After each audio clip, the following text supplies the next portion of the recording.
Absolutely. Well, we'll get a little quick summary of what's going on just for the people. If you're not following at the Renegade Report, get over there and follow me. Make sure you're following at Spear Addicts, at Dim Media Group. But yeah, also if you're just following this one, we want to make sure you guys are up to date on everything. The two dates you need to know are March 22nd. That's going to be the court date in North Carolina. That's going to be another one of those motions or amendments on the motion, rebuttal to the motion to dismiss by the ACC, to try to get that thing going on up there. We're hoping, as a Florida State, from the Florida State perspective, you're hoping the judge will rule to stay that up there and see what happens in Florida, or just dismiss it outright. We probably won't be that lucky, but not, that would be the biggest thing you'll look for there. Just hope for a stay or dismissal. If not, it's just going to be another procedural issue, or maybe they get an actual hearing scheduled from that one up there. April 9th, the date in Florida, they have actually scheduled the first hearing to begin to preside over this case in the state of Florida, which we believe is going to be the Court of Presidents for this thing, the one that matters because it's actually printed there in the grant of rights, the document in question, even though the AC says, well, you're not supposed to be able to see it. Whatever they say, regardless, it's still in there. So now that you know what's going on April 9th, that's where you can look back at March 22nd and really see how important that date is. Because if for whatever reason they decide to dismiss or stay in favor of watching what's going to happen in Florida, bam, you got a chance at settlement talks, because a judge could order a discovery April 9th. Like, you're going to have an actual hearing and start hearing the case. So that would incentivize, talks just big time. So things are really heating up. So look, March 22nd, look to see what happens in that North Carolina court date. Personally, in my opinion, I'm not getting my hopes up. But Jen and I think Chris and some other people think there's a pretty damn good chance that that thing could get dismissed, or possibly another thing is it could get pushed federal. That judge could, that could be what he thinks the route it should go. So really interested to see what happens up there. Like I said, North Carolina on March 22nd, and then again in Florida on April 9th. They have an actual hearing set to begin.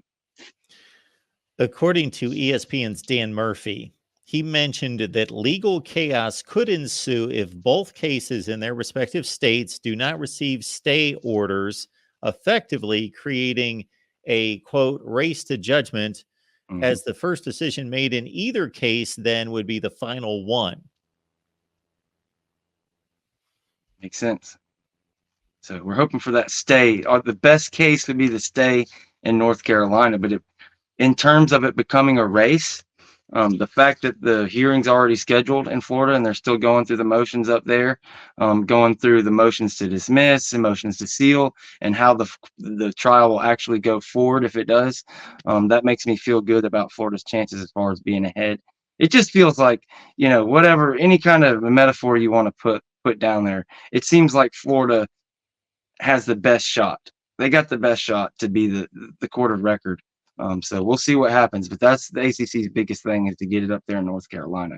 But the way the NCAA has been ruling, the way the Supreme Court and Congress and everything has been ruling in kind of partisan ways against the NCAA and against certain things, that it's not looking good for the ACC and ESPN, in my opinion.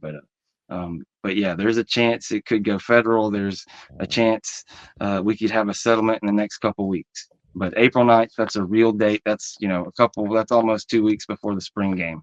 So well, it certainly keep our eyes peeled. And this might just be because I've heard more from the Florida State side than I have from the ACC side, because who's reporting on the ACC side, right, in a certain sense, but that the powers that be in Florida, whether that be politicians from the very top and certainly from the legal aspect of it, versus in North Carolina, there seems to be, and this might be reflected in exactly what you're talking about, that Florida is moving this along a lot quicker. There just seems to be much more support in Florida among the powers that be, the movers and shakers, again, politicians and legal types, to make this a win for Florida State.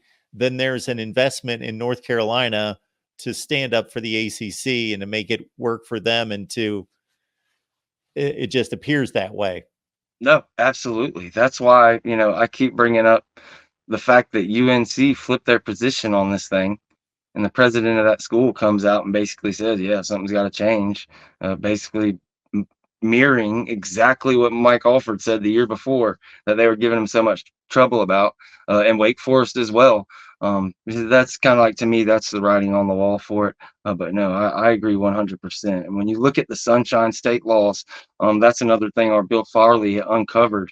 Making these FOIA requests, he's figured out that the dealings between Florida State and the state are protected under that. So not going to get into too many conspiracy theories here, but as far as to your point about the state of Florida wanting that to be a win for Florida State, and how it's, if they did want to help in any type of way, it would be completely sealed and unbeknownst to the public in any way, and it'd be totally legal. So the Sunshine Laws really, really, uh, in every way, sort of kind of work out for Florida State here, unless they have some kind of dirt along the way. But the way Florida State does business, the way they've done from, square one, they've done it since it came through Florida legislature. They know about the Sunshine Laws, so they're pretty much protected there. You would like to hope. There's always going to be dummies out there, but for the most part, all these documents were initially penned and filed by somebody who knew that under the Sunshine State law, it all could be subpoenaed and there's nothing they could do. It's all going to be out in the open. So